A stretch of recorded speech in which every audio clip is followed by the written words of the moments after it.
Hi, everyone. Crista Cowan here with another episode of the Barefoot Genealogist. If you didn't already know, October is National Family History Month here in the United States. And so I thought today we would just spend a few quick minutes sharing some information about things you can do to celebrate National Family History Month. I've been running a challenge for the second year in a row over on my Instagram page where I give out little activities that people can do. And so I've just picked 5 of my favorites from that challenge to give you as some suggestions, whether you use these ideas for yourself or whether it sparks an idea of something else that you can do. I hope that this time is valuable to spend together. So let's go ahead and dive in with number 1. Number 1 is to tell the story of how they met. Now, some of you may have heard me share before that Emory University did a study decades ago about resilience and self-esteem in children. And one of the things they discovered was that children who have a strong family narrative have higher self-esteem and are more resilient. And so they created out of that study a thing called the Do You Know scale. That Do You Know scale is a list of 20 questions that you can ask your children or a guide for you to tell your children stories. So whether you have children in the home or grandchildren or nieces or nephews, I think it's really important that we remember to share some of these stories. So the number 1 question on that Do You Know scale is, do you know the story of how your parents met? So what I would like to challenge you to do this National Family History Month is to write that information down. Whether it's the story of how you and the other parent of your children met, or whether it's the story of how your parents or grandparents met, make sure that you've written that story down and recorded it somewhere. Better yet, go into your Ancestry family tree. Go into the tree gallery for your parent, for example, and there you can create a story.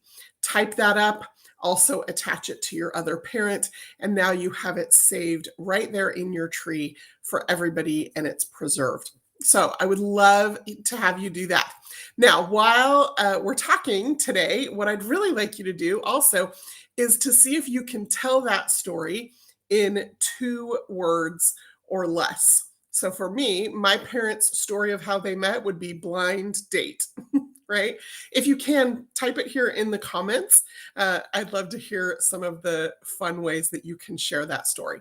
Of course, when you tell the story to your children or grandchildren, or when you type it up to put it into your ancestry tree, I hope that you'll do it a little more justice than 2 words, but it's kind of a fun 2-word challenge.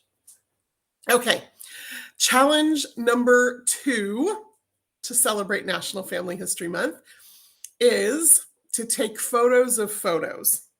So this may seem a little strange, but one of the things that I have learned is that some families have framed photos on the walls of their home. And some of those photos have been there forever, right? My parents, for example, you may notice I have a different background. I'm in Oregon for a couple of weeks, taking care of my brother's kids while he and his wife are on an anniversary trip.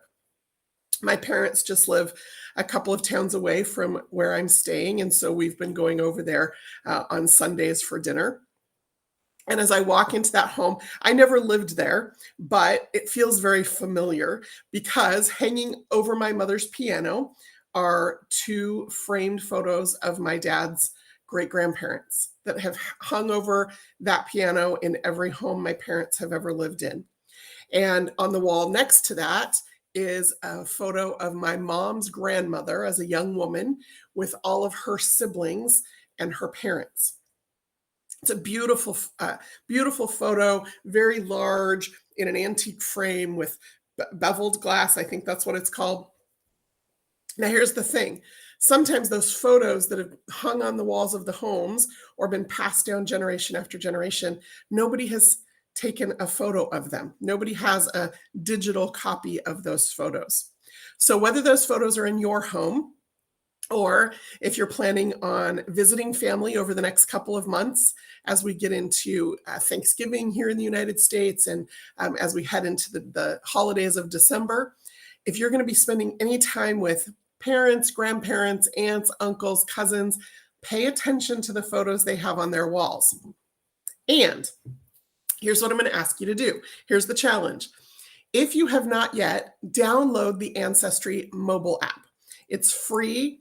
And this year, Ancestry partnered with PhotoMine to incorporate photo scanning tools directly into the mobile app.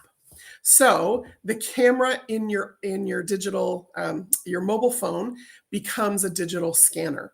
So you go into your Ancestry tree, you pull up the person in the photo, and then you just hold up your camera and take a picture or a photo of the photo that's hanging on the wall.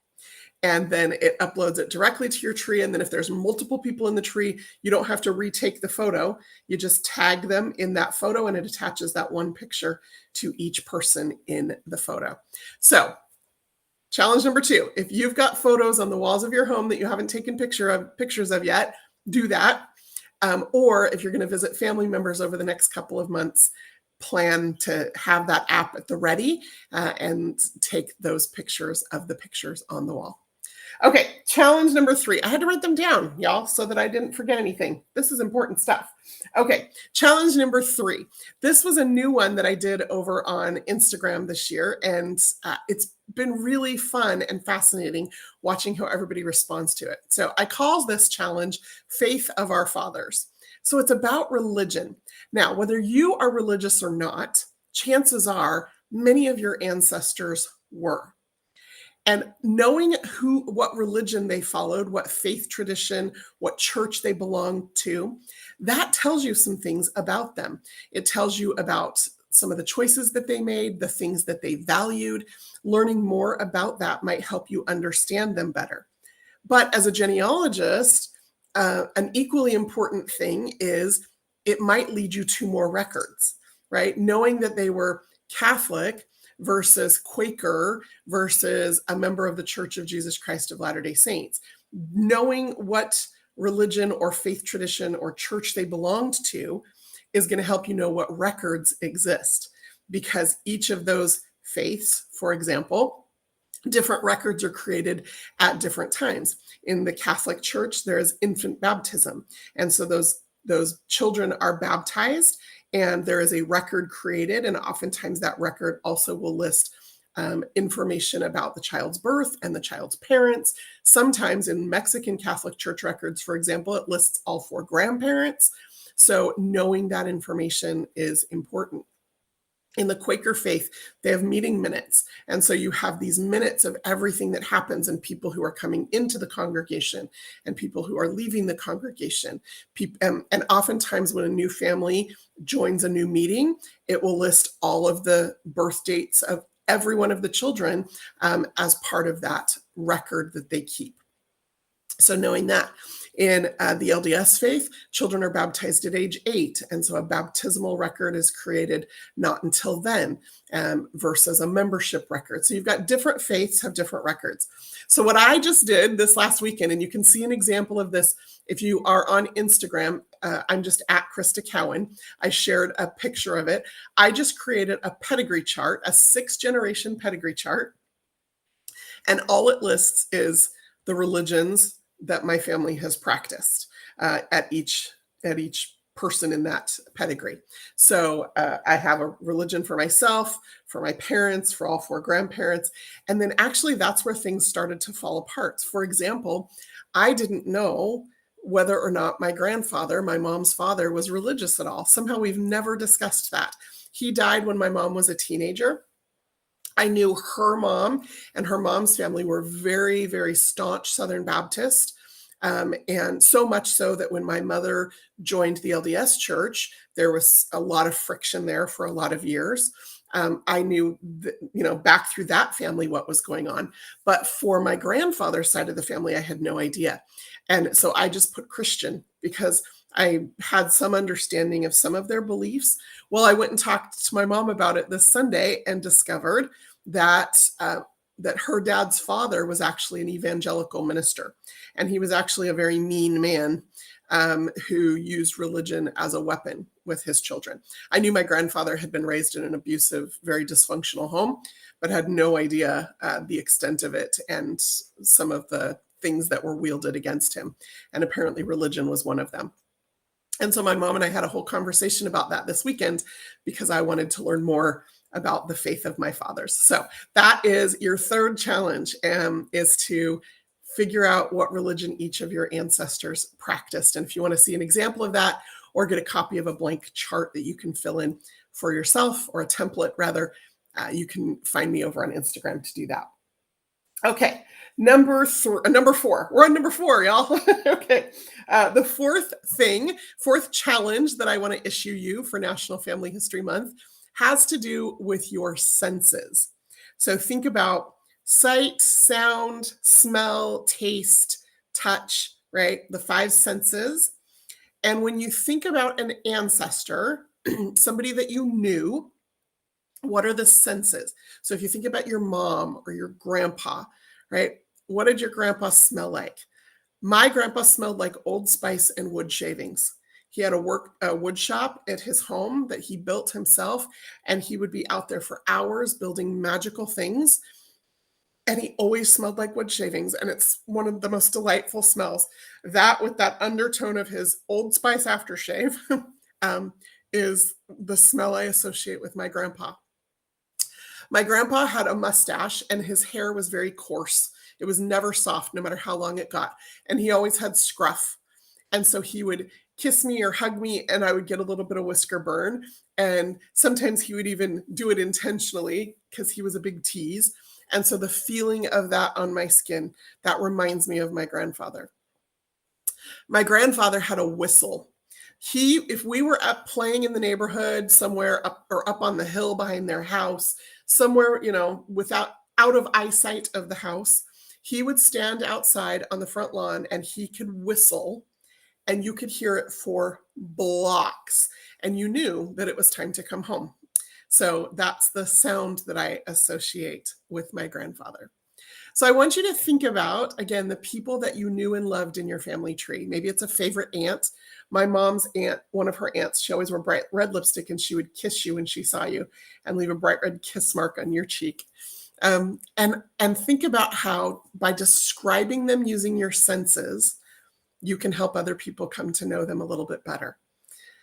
And then, again, what I'd like you to do is find a way to record that in your family tree, because you're not going to be around forever to be able to tell my nephew, for example, who's named after my grandfather, who never knew my grandfather.